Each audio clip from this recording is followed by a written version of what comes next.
I don't do abandoned buildings anymore. Haven't for 3 years. Sold my gear. Deleted every contact. Wiped my hard drives. Blocked the forums. Cut everyone off. My friends think I just lost interest. Got bored with it. Moved on. They're wrong. The truth? Willowbrook State School changed me. Broke something inside that I don't think will ever heal. Because I learned something that night. Something I wish I could forget. Some places aren't abandoned. They're waiting. I was 23 when it happened. My buddy Marcus and I had been doing urban exploration for almost 2 years by then. We had a system, research locations for weeks, time the security patrols, map entry and exit routes, bring backup lights, charged phones, first aid kit. We thought we were professionals. Factories in Jersey, hotels in the Catskills, a decommissioned power plant upstate that still had equipment inside. We'd seen some creepy stuff, heard weird noises, got spooked a few times, but nothing like Willowbrook, nothing even close. For those who don't know, Willowbrook was a state-supported institution for children with intellectual disabilities, Staten Island, New York. Opened in 1947, closed in 1987. In between, 40 years of hell. At its peak, the facility held over 6,000 patients, kids mostly, kids who couldn't defend themselves, kids who had nowhere else to go. The overcrowding was insane. Rooms built for 20 held 60. Staff couldn't keep up, didn't want to keep up. And then the abuse started. Beatings, neglect, kids left in their own filth for days. Some of them were used for medical experiments, hepatitis studies, injecting them with diseases to see what happened. When Geraldo Rivera exposed it in 1972, the footage shocked the nation. Children lying naked on cold floors, rocking back and forth, covered in sores. Staff members who didn't care, screaming that echoed through empty hallways. The place closed eventually, but the buildings are still there, and underneath them, a network of tunnels, miles of brick passages connecting every building on campus. Staff used them to transport patients during winter, to move supplies, and according to former employees, to move bodies to the morgue, quietly, without the other patients seeing. That's where Marcus and I decided to go, October, Thursday night. Cold but clear. We parked half a mile out and walked through the woods surrounding the campus. Building 17 was our target, one of the old residential halls. We'd heard there was a basement window already pried open from previous explorers. We found it easily, dropped through into darkness. The smell hit first, not rot, not mold, not the usual abandoned building smell. Sweet, chemical, like formaldehyde mixed with something older, something that had been sitting in the dark for decades, waiting to be disturbed. Marcus said it was probably cleaning supplies, old chemicals that had leaked over the years. I wanted to believe him. I really did. The basement was large, mostly empty. Rusted bed frames stacked against walls. Old wheelchairs with flat tires. Medical equipment I didn't recognize, covered in decades of dust. Our flashlights cut through the darkness in narrow beams, but the light seemed weak somehow, like the shadows were pushing back. The tunnel entrance was in the east corner, an archway, maybe 8 feet tall, lined with crumbling brick, standing water on the floor about 2 inches deep. The darkness beyond was absolute, total. Our flashlights couldn't penetrate more than a few feet. It looked less like an entrance, more like a mouth. Marcus checked his phone. He had a map of the tunnel system from an Urbex forum. 1/4 mile to Building 22, he said. Old medical storage. Might be some good stuff to photograph. I didn't want to go. Something about that archway made my stomach turn, made my skin crawl. Every instinct I had was screaming at me to leave, but Marcus was already stepping into the water, and I wasn't about to let him go alone. The tunnel was wider than I expected, wide enough for 2 gurneys to pass side by side. Brick walls, old and crumbling in places. Rusted pipes ran along the ceiling, dripping water that looked brown in our flashlight beams. Every 100 feet or so a dead light fixture hung from the ceiling like a broken tooth. The only sound was our footsteps, splashing through the water, our breathing. Nothing else. The silence was heavy, oppressive, the kind that presses against your eardrums.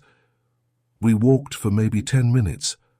I was starting to relax, telling myself this was just another building, just another tunnel. Then Marcus stopped. "You hear that?" I listened. At first, nothing. Then I caught it. A sound from somewhere ahead, dragging, something heavy being pulled across wet concrete. Stop, start, stop, start. Each time, a little closer. "Probably debris falling," I said. My voice came out as a whisper. I hadn't meant to whisper. Marcus didn't respond. He was staring into the darkness ahead. His flashlight beam was trembling. The dragging continued. And underneath it, something else. A wet, rhythmic slapping, like bare feet on concrete. Not one set, multiple, moving together. "We should go back," I said. Before Marcus could answer, his flashlight flickered. Then mine. For 1 second, maybe 2, we were in complete darkness, total black. And in that darkness I heard breathing. Not one person breathing, many. A chorus of ragged, wet breaths, coming from directly in front of us, inches from my face, so close I could feel the air move against my skin. The flashlights came back on. They were right there, 5 of them, maybe 6. Hard to count because my brain didn't want to process what I was seeing. Shaped like people, but wrong, too thin, too tall. Grey skin that looked wet and rubbery, clinging to bones that had too many joints. They were naked, bodies covered in sores and bruises and things I didn't want to look at. And their faces. Their faces were the worst part, eyes open, completely white. No pupils, no irises. Just milky nothing staring at us. Their mouths were moving, all of them, opening and closing in unison. No sound, just that silent chewing motion, over and over, over and over. The nearest one reached for me, slowly, almost gently, arm extending toward my face. The nails were long and black and cracked, curling back from the fingertips like dead leaves. I could smell it now, that chemical sweetness, stronger, mixed with something rotten underneath, something dead. I couldn't move, I couldn't breathe, I just stood there, flashlight shaking, watching those mouths open and close. Then Marcus screamed. The sound broke whatever was holding me. I spun around, ran, water splashing everywhere, soaking my jeans, slowing me down. Marcus was behind me, breathing ragged, panicked, and behind him, that wet, slapping sound. Faster now. They were following. They were running. Something grabbed my jacket.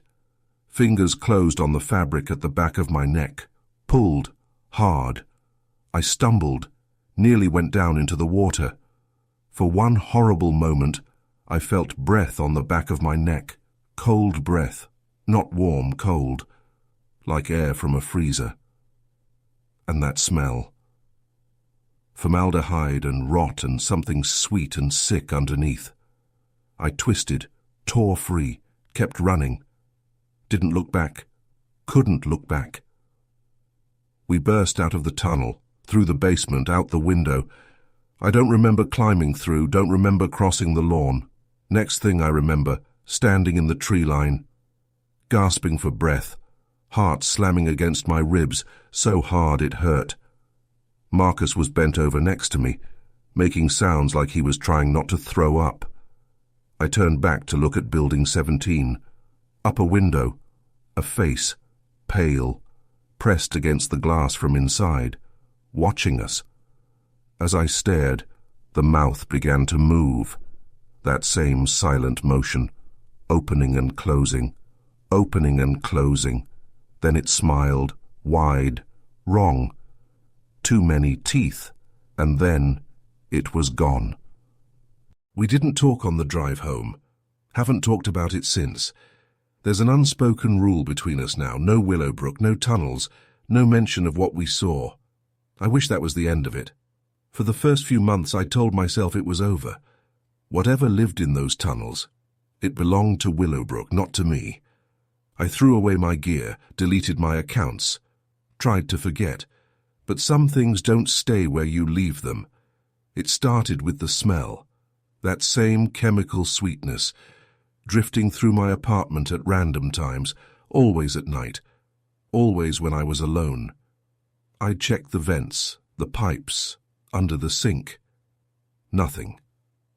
The smell would linger for hours, then vanish like it was never there. Then came the sounds, bare feet on wet concrete, that slow rhythmic slapping. I'd wake up at 3 a.m., certain someone was in my hallway. I'd lie in bed, frozen, listening.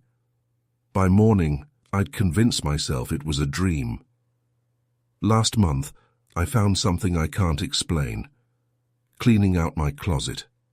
Found a jacket I hadn't worn since that night, the one I was wearing in the tunnel. I'd shoved it in there and tried to forget about it. When I pulled it out, I saw the back. 5 small holes, arranged in a pattern that could only be a handprint. I remembered those fingers grabbing me, remembered tearing free. The jacket was wet, not damp, soaking wet, dripping onto my floor. The water smelled like that tunnel. I threw it in the dumpster behind my building, watched the garbage truck take it away. 3 days later, I opened my closet. The jacket was back, hanging exactly where I'd found it, dry this time, but folded in a way I never fold my clothes, careful, neat, like someone had put it there for me.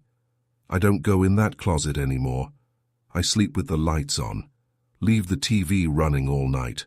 Sometimes, when the building settles and the floors creak, I think I hear breathing, not mine. Coming from somewhere close, from the walls, from the corners.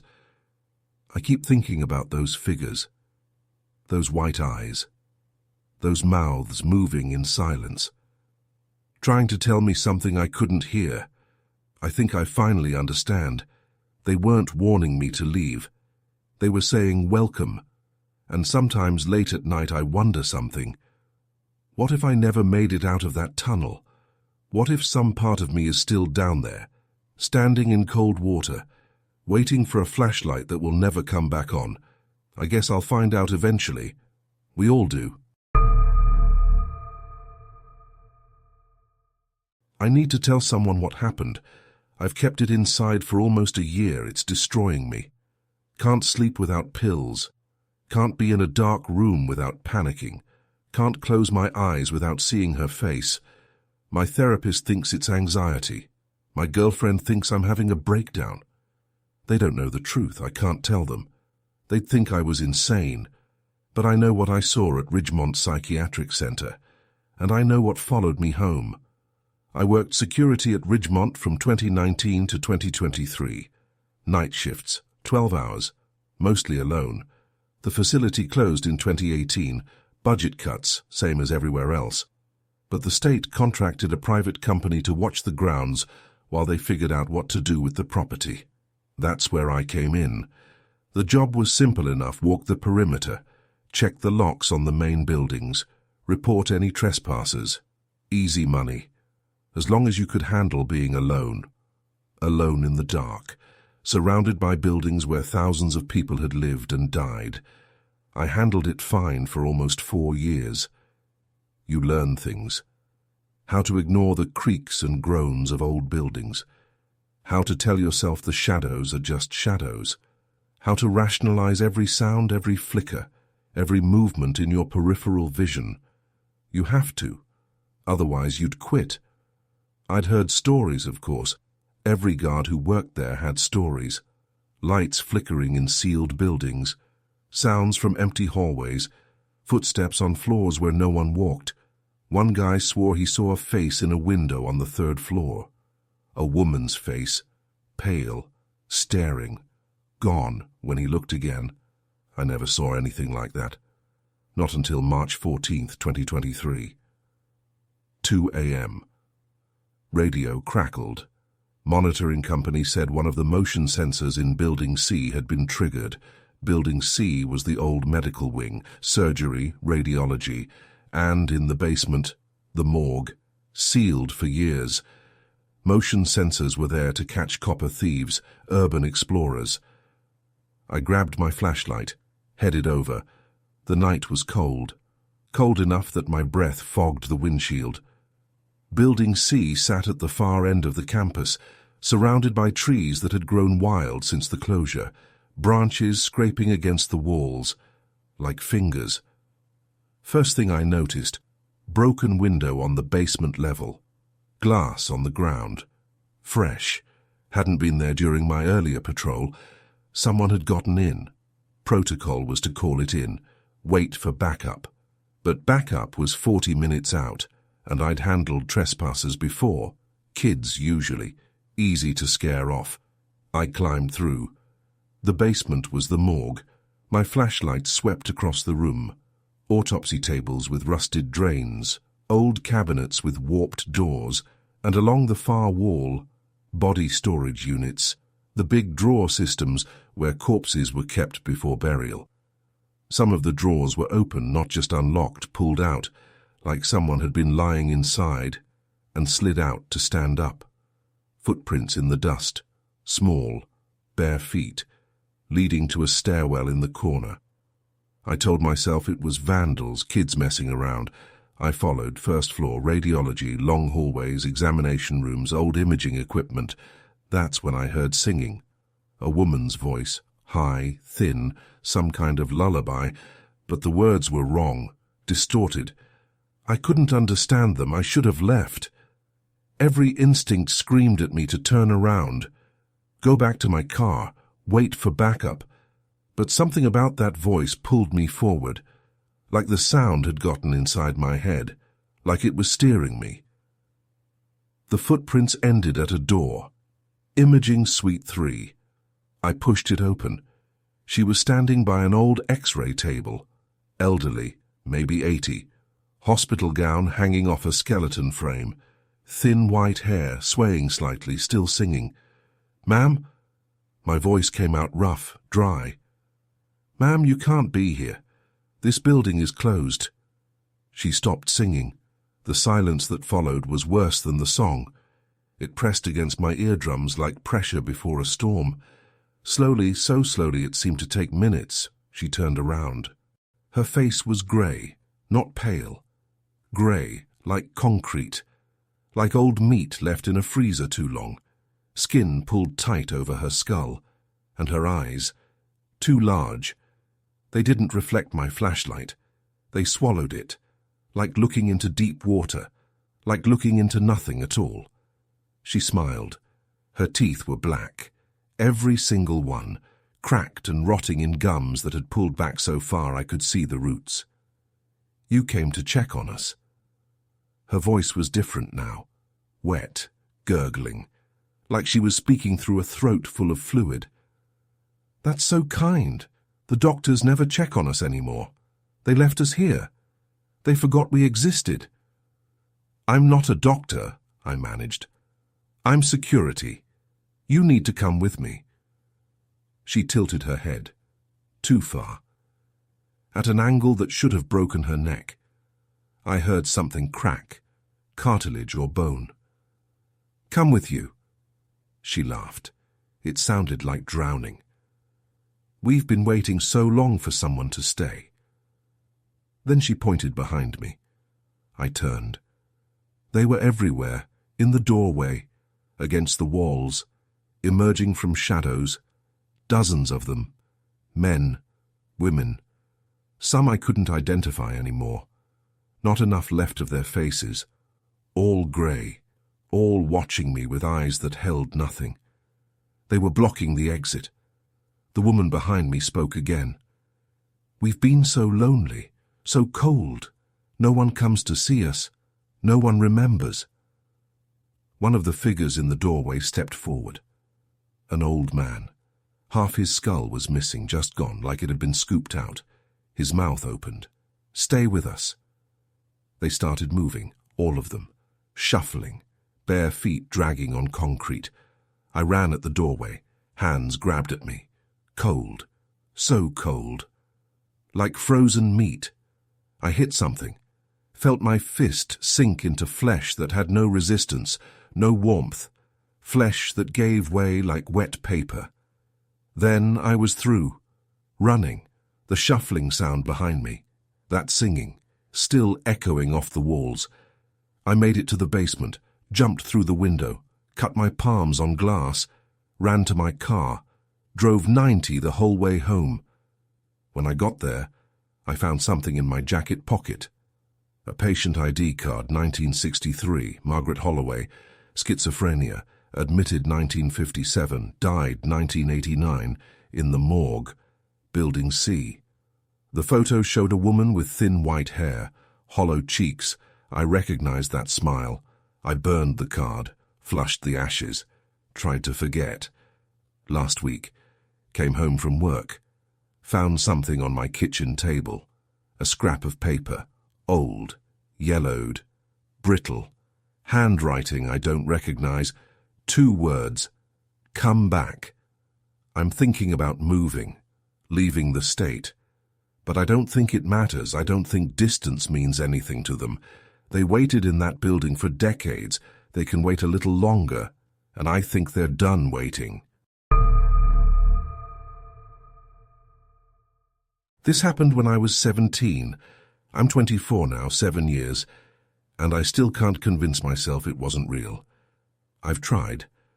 Told myself it was a prank, a hallucination, some shared psychotic break brought on by fear and darkness and the power of suggestion. But I know what we saw. We all saw it, and none of us came out the same. Lakewood State Hospital, closed in 2009, budget cuts, patients transferred, buildings left to rot. By the time I was in high school, the place was legendary. Everyone knew someone who knew someone who'd been inside. Everyone had a story, sounds from empty rooms, shadows that moved when nothing was casting them, faces in windows. We thought it was bullshit. Urban legends to scare freshmen. We were wrong. Summer before senior year, 4 of us decided to see for ourselves. Me, Tyler, Jackson, Emma. We'd been planning it for weeks, timing security patrols, mapping entry points, charging phones, bringing flashlights. We thought we were ready. We weren't. We went in through a loading dock on the east side. Ground floor was what you'd expect.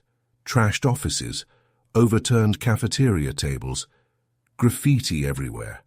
And one phrase, repeated over and over, different handwriting, different colors of paint. "Don't go to 7. We didn't know what it meant. Not yet. 2nd floor, patient rooms.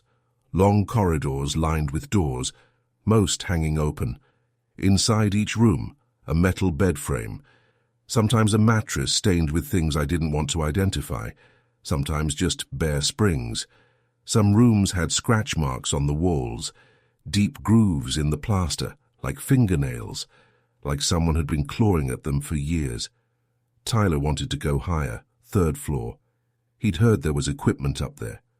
We found a stairwell at the end of the hall, blocked, from the inside. Bed frames and mattresses piled against the door like a barricade. "Why would someone block stairs from the inside?" Jackson asked. "How would they get out?" No one answered. We found another stairwell, opposite end of the building. This one was open. The temperature dropped as we climbed. Noticeably, like walking into a refrigerator. The air smelled metallic, almost like blood. 3rd floor landing. The door was covered in writing, not graffiti, messages, scratched into the paint, carved with something sharp, scrawled in marker. "Don't go toward 7, they're still there. If they look at you, don't look back. Ward 7 is still occupied. Emma wanted to turn back. So did I. But Tyler laughed, said it was just to scare explorers. Jackson agreed because Jackson always agreed with Tyler. We opened the door. The hallway stretched ahead. At the far end, double doors, faded sign above them. Ward 7, isolation. We walked toward it, floor creaking under our feet, temperature dropping with every step. By the time we reached the doors, I could see my breath. Tyler pushed them open. Ward 7. Large room, maybe 60 by 40 feet, padded walls stained brown and yellow, and in the center 12 chairs, arranged in a perfect circle, people sitting in them, heads bowed, hands folded, hospital gowns rotted with age. They weren't moving. I counted. 12. 12 figures sitting in a circle like some kind of prayer group. Their gowns were old, fabric rotted through in places. Their feet were bare, black with something I didn't want to identify. "We need to leave," I whispered. "Right now." Then one of them moved. Just a twitch, a slight lift of the head. Then another moved, and another. They all looked up at once. Their eyes were open, white, completely white, no pupils, no irises, just blank pale orbs that seemed to glow in the darkness. They were all looking at us. The one across from us, a woman with thin grey hair, opened her mouth. Her jaw dropped lower than it should have, dislocating with a wet crack. She screamed. Not human. Not any sound a human could make. High, sharp, wrong, like metal scraping metal, like 1,000 voices compressed into one shriek. The others joined her, all 12, mouths open impossibly wide, screaming that same inhuman noise. Then they stood up, all at once, like puppets pulled by the same string. We ran. I don't remember deciding to. Just remember running, all 4 of us, sprinting for the stairs. Behind us, bare feet slapping concrete. That horrible screaming getting closer. Jackson was ahead, Tyler beside me, Emma was behind. I heard her fall. I turned. She was on the ground, 20 feet back. They were almost on her. Moving wrong. Joints bending in directions they shouldn't. Bodies jerking and twitching like broken marionettes. I ran back, grabbed her arm. One of them was right there. White eyes, open mouth. Its hand shot out. Grey fingers wrapped around Emma's ankle. Nails digging into her skin. She screamed. I kicked it. Felt bones break, dry and brittle, like stepping on dead branches. The grip released. We ran. Down the stairs. Through the second floor. Through the loading dock. Into Tyler's car. Doors locked. Engine running. He drove like a maniac. No one spoke until we were miles away. Emma had marks on her ankle. 4 parallel scratches. Deep enough to draw blood. They got infected. Despite antibiotics, despite everything, she still has scars. A few weeks later, 3 a.m. My phone rang. Emma, crying. She said she'd been dreaming, every night since we went to Lakewood. Dreams where she was sitting in one of those chairs, in that circle, waiting. She said she could feel herself changing, becoming part of whatever was in that room. She said she was afraid to sleep. Emma moved to California the next year. We lost touch. I don't know how she's doing. I hope the dream stopped. I hope she's okay. After Emma left, the 3 of us never talked about it again, not once. But sometimes my phone rings. Unknown number. No caller ID. When I answer, there's just breathing. Wet. Shaky. Like someone's mouth is full of water. One time it spoke, a whisper, high, distant, muffled, but I heard it. "You're next." I sleep with the lights on now. Sometimes when I'm drifting off, I see that circle. Padded walls, 12 chairs, 12 white eyes, and I notice the 13th chair is empty. Every night, It feels closer, like they're waiting for me. Like Emma is sitting there now. Like they want one more. Last week I read that Lakewood was demolished. But something didn't sit right. Was it the building they destroyed or just an empty shell? Because yesterday morning I woke up in my bedroom, and in the corner, a chair. A single chair. Sitting on it, a rotted hospital wristband. The text read, Ward 7, patient number 13. And underneath, scratched in dried pen, your seat is reserved.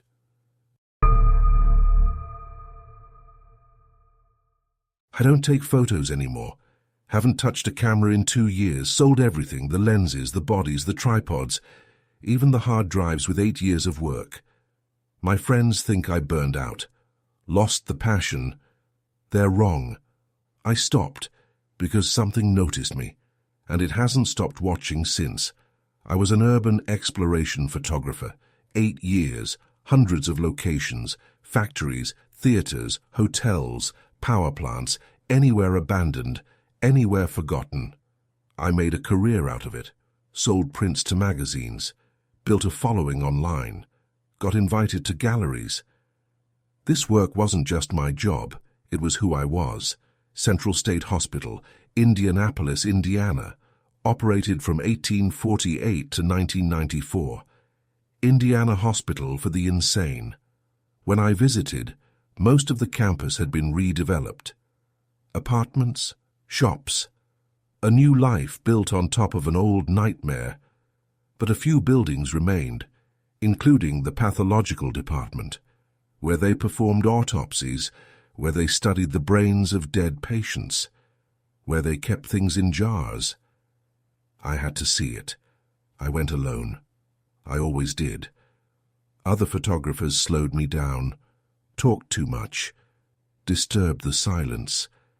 I liked the quiet, the solitude, just me and the decay. That was the first mistake. Small building, red brick, 2 stories, vines crawling up the walls like the earth was trying to swallow it back. Most windows broken. One had the security bars pried off. Someone had been here before me. Someone had left. I should have wondered why they didn't stay.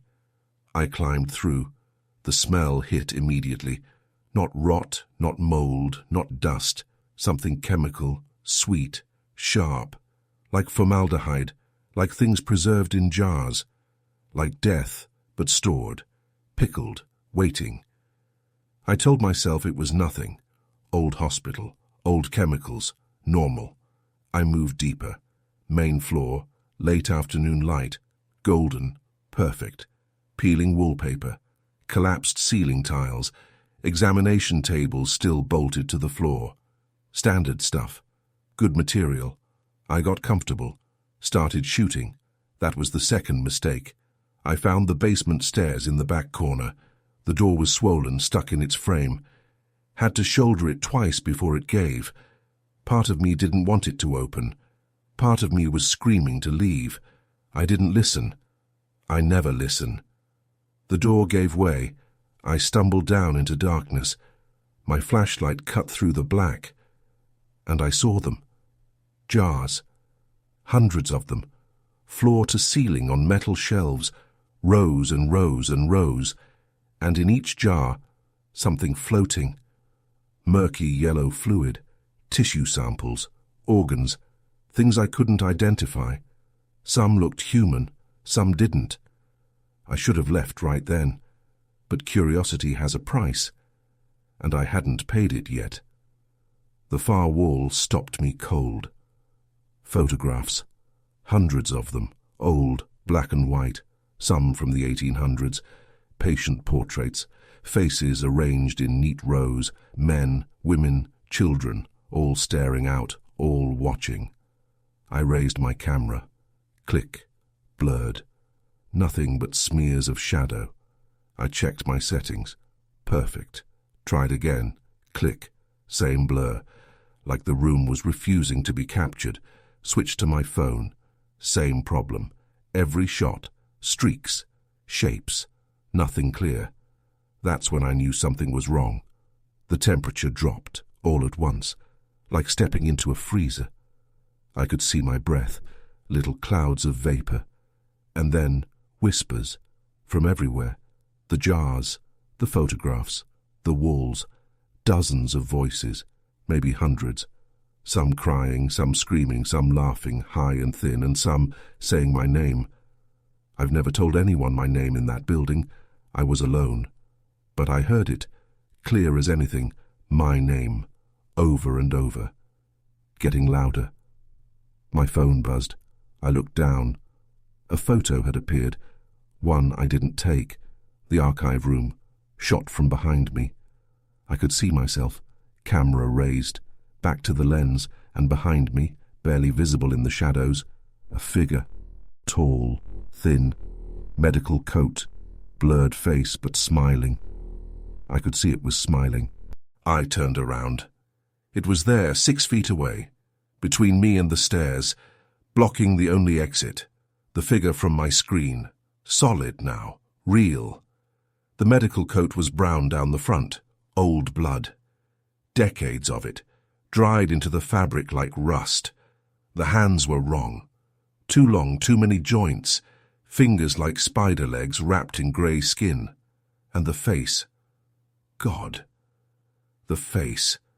Eyes too far apart, set at angles that made my brain hurt. The mouth, vertical, not horizontal like it should be. A slit running from nose to chin, and when it smiled, when those lips peeled apart, I saw teeth, rows of them, going all the way around, like the inside of a lamprey's mouth. It reached for me, slowly, like it had been waiting decades, like a few more seconds meant nothing. I dove left, hit a shelf, jars exploded against my back, something cold and wet soaked through my shirt. I didn't look, didn't want to know. The figure turned toward me, no hurry, no rush, just that slow rotation, that smile. I grabbed a jar, threw it. It passed through the figure like smoke, but for 1 second, it flickered, static, like a broken signal. That's when I understood. It wasn't fully here. Not yet. I ran for the stairs, felt something cold brush my neck as I passed. Not fingers, ice, like frozen water dragged across skin, slow, deliberate, marking me. It burned, left a scar, a thin white line on the back of my neck. Doctors can't explain it, it's never faded. I made it up the stairs, through the main floor, out the window, didn't stop running until I reached my car, drove 90 until I hit the highway. When I finally looked in the rearview mirror, it was standing in an upstairs window, not moving, just watching. I deleted every photo, formatted my cards, sold my equipment, told everyone I was done, tried to forget. The photos came back. 2 weeks later, a folder appeared on my computer. I didn't create it. Name. Remember. Inside, every photo from that building. Crystal clear now. The jars, the faces on the wall, and in every shot, the figure, standing in the background, watching. I deleted the folder, it came back, deleted again, came back, wiped the hard drive, bought a new computer. 3 days later, the folder was there. Remember.